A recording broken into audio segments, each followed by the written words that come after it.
Max here, and it's the Daily Show, Movie Collector Talk. We're going to talk about movie news, collectibles, Blu-ray and Steelbook news, and I'm going to gather it all together and go over the good, the bad, and the ugly. Now, not in every episode something falls into those categories, but when something in the news does fall in it, I'm going to let you know, and I want you guys to play along. If you see anything in this episode that you said, oh, that's good news, that's bad, and that's ugly, let me know and tell me why. I'd love to hear and read your comments. So let's get on to the news. Okay, Black Panther continues to rake in the money. Domestic, $403 million. Foreign, $305 million. And this is only weekend 2. Definitely looks like it's getting to the $1 billion club. It might get close to the $2 billion club. And I really enjoyed the movie. I like it because it's more of a standalone. It really explores the character. I had a lot of fun with it. I can't wait to see it again. So, what are your thoughts there? You think it's going to make the $2 billion club? I think definitely $1 billion. It's got so much momentum behind it. Look at that. It's almost there already. Okay, and here's some other news. Annihilation, the first weekend. Now, it had to go against Black Panther and all that hype, which some of it I feel is well-deserved. So, but this is the McDisney effect. This is why it's important. Oh, the Black Panther, I would say, is good news, okay? Now, here is where I say this is ugly. And it's not the movie, because I went to watch this movie. I like to support movies like this. It wasn't the greatest movie ever, but it was great. It was fun, interesting sci-fi that was great to see in the movie theater. And this is where the McDisney effect takes full effect and is ruining the movie-going experience for all other movie studios. You can't compete with Disney. This is just proof in the pudding.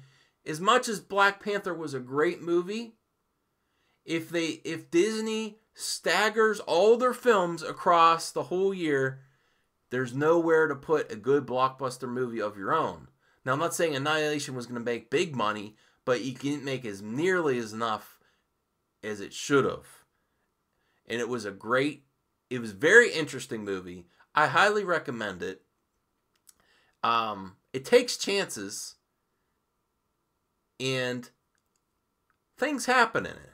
I mean, sometimes sci-fi has all the atmosphere, but they don't take the chances. I would say this one at least follows through and takes some bold choices. And that's what I like to go see a movie for. So I would highly recommend it. But here's where it's making the news, is it's getting a short release in theaters in the US, and then in foreign markets, it's only on Netflix. I think it's on around March 12th. So more and more studios are seeing the writing on the wall. They're selling their properties like Fox and now possibly Sony, or they're selling their movies to Netflix because it's too hard to compete with Disney. But that, I might cover that again in another hot topic. Again, I go over these news bits, but if you want to see a full hot topic on it, let me know in the comments. Okay, here's some other news. Joss Whedon recently was made public that he is off of Batgirl. So, one of the higher ups at WB, Michelle Wells, on Twitter, and a DC Comics writer, Roxanne Gay, had a little Twitter exchange. This is just so, you know what? Great. Get a woman writer to write Batgirl. But this is obnoxious because, and this is what I'm going to say is bad. Not ugly, but bad, because, okay, get a woman writer for Batgirl. I would love to see a perspective, especially a talented woman writer. But to do this little exchange on Twitter, it's so designed for marketing, and the timing of it right after Joss Whedon is let go, it's kind of obnoxious. Okay, and if you're serious, contact me at michellewells@dcentertainment.com. It's obnoxious for other reasons too, like you don't realize what talent you have in the writers and DC Comics, and you're trying to make a whole movie universe, and this is the first time you would think, oh, maybe we should get Roxanne Gay. Lame. So it's just a PR stunt, and to get hype around getting a woman writer and now a woman director, and I think that's 100% that they're going to get a woman director now for Batgirl. And the news broke about Whedon right after Black Panther's box office numbers come in. So it's all coincidence. It's just Hollywood and their marketing. That's why I get annoyed with. Not that they're looking for a woman writer. Great. It's just this whole exchange on Twitter. Oh boy. Making it seem so casual. It was probably way planned. Okay, and now here's some news about first official images of Zac Efron for the Ted Bundy movie. He looks like creepy accurate. But this is a controversial topic that I was thinking about doing a hot topic. I'd love to hear your opinions if you think you'd want this explored in a hot topic. It'll be a difficult one to put together because I do think freedom of speech is important, but the times we live in, should we explore serial killers at the movies? Because even if you do the proper approach, people view things a certain way, and it can. I don't think they're going to glamorize serial killers, but there's a slew of movies coming out about serial killers. And with the world we live in now, I could see both sides of this. I'm not one way or the other. I'd love to hear your comments on it. I just don't. I think you should be able to make it, but at the same point, I don't want to glamorize serial killers either. If you do it in the right way, it's important, but a warped mind is not going to see the way you intended it. They're going to see a picture of someone that committed atrocities on the big screen. And that these people want to be remembered, good or bad. They want to be remembered. And that just, if you see all this stuff happen, and there's been books and everything, but movies take it to another level. So I don't want to go on and on. If you want to see a whole topic about it, and this is neither good, bad, or ugly. I think his acting, I think this might be a breakout role for Zac Efron, and he looks like very eerily similar to Ted Bundy. So for that, it's interesting. But I'm not really going to comment on good, bad, or ugly on that one. It's just an interesting topic. Okay, now let's get on to, I've covered The Last Jedi Steelbook before, but give a little side-by-side with the Zavvi exclusive and the Best Buy exclusive. Which Steelbook do you think is better? And I'm not going to comment on the movie anymore. I have plenty of videos about that. But I really like the poster artwork for The Last Jedi. I could agree on that. I prefer the one on the left with Rey. I like it. It's bold. It's big. Very vibrant. So that's my pick. But I would love to hear from you guys which Steelbook you think is more interesting and a greater design. And now on to cool collectibles and hot toys.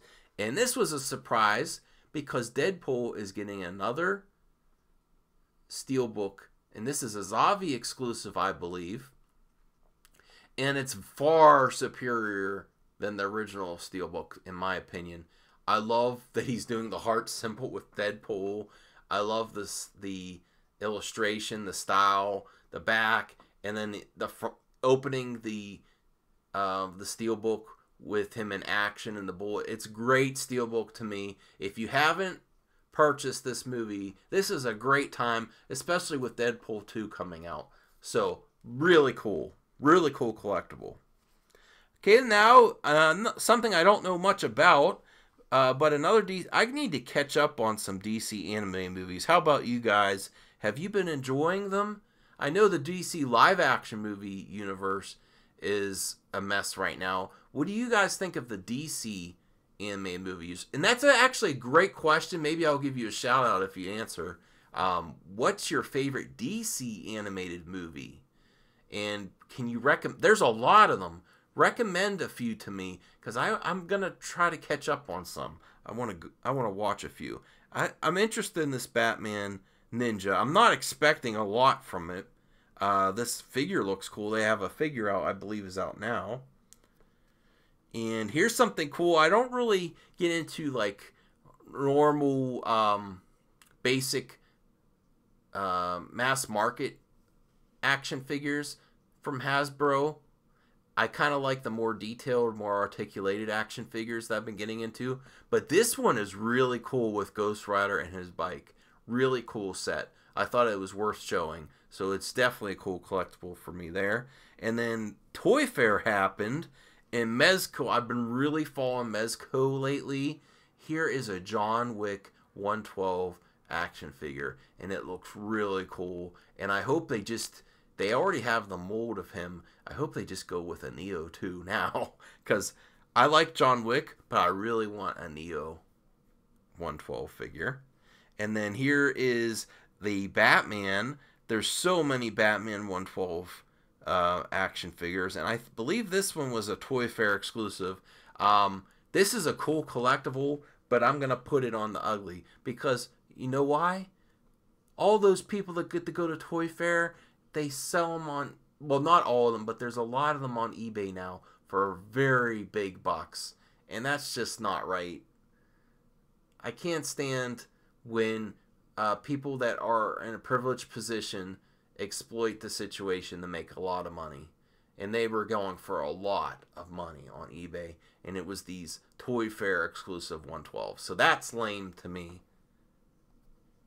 And here is a image of a new Funko set. It's Deadpool and Cable. Perfect timing for Deadpool 2. This is an interesting new series. I forget what these ones are called. I think they're called Vinyl. Cool set. Thought it might be a nice look at. And let's talk about hot trailers. Ready Player One. It's coming out soon. I just recently watched the new trailer. I'm not expecting a lot. I'm just expecting for a cool movie. Is Spielberg back with Ready Player One? I don't necessarily think so. There's a lot of CG elements. It's cool to see all the cameos of properties and everything going on. But I'm just not expecting much. I just want to have a good time. So I am really looking forward to it. If you haven't seen the trailer yet, I'm pretty sure if you're viewing this show you have. But tell me what your thoughts on Ready Player One. Are you looking forward to this movie? Or you have high hopes that this will bring Spielberg back into blockbuster movies? Because he's been making movies, but blockbuster movies. And this is where I give you what's on my radar. And I would love some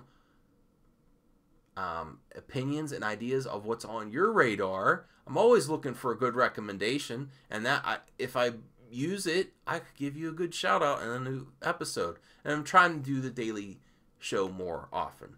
But Avatar: The Last Airbender.